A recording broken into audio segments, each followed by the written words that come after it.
নদীতে একের পর এক বিলীন ব্যবসা প্রতিষ্ঠান সহ বিভিন্ন স্থাপনা, শেষ সম্বলটুকু রক্ষায় দোকানপাট সরিয়ে নেয়ার চেষ্টা ব্যবসায়ীদের। প্রায় ২০০ বছরের ঐতিহ্যবাহী মুন্সিগঞ্জের দিঘিরপাড় বাজারে আবারও পদ্মার ভাঙন দেখা দিয়েছে। বৃহস্পতিবার একটি পাটের আড়ত সহ ৯টি দোকান চলে যায় নদীতে।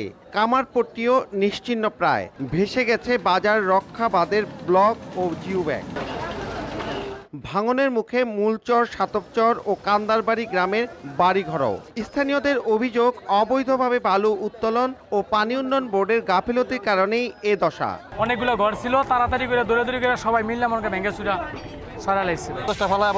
তিন মাস ফেলা না, এই বস্তায় কাজ করতেছে। কাজের গাফলতির কারণে বর্তমান একটা বাজার হুমকির মুখে। মাননীয় প্রধানমন্ত্রীর কাছে আমার আকুল আবেদন থাকবে, আমাদের এই বেড়িবাঁধটি যাতে অতি দ্রুত সম্পন্ন করা হয়। চলতি বছরের সেপ্টেম্বরে রক্ষাবাঁধ প্রকল্পের মেয়াদ শেষ হবে, তবে কাজের ধীর গতিতে ক্ষুব্ধ স্থানীয় জনপ্রতিনিধি। পানি উন্নয়ন বোর্ড বলছে ভাঙন রোধের চেষ্টা চলছে। নগদের কাছে সব গ্রাহকই প্রিয়, তাই তো সারা দেশে ক্যাশ আউট চার্জ সবচেয়ে কম।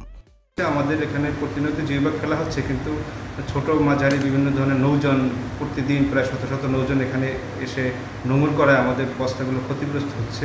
সেজন্য বারবার এখানে বস্তা ফেলতে হচ্ছে। এ ব্যাপারে জনগণকে একটু সচেতন থাকতে হবে এবং আমাদের পক্ষ থেকে দ্রুত ব্যবস্থা নেওয়া হচ্ছে।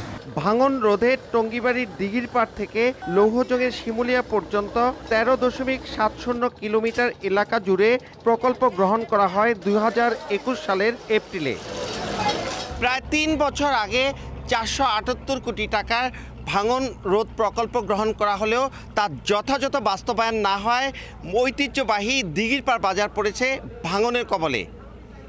মুন্সিগঞ্জের দিঘিরপাড় থেকে নাসির উদ্দিন উজ্জ্বল, সময় সংবাদ।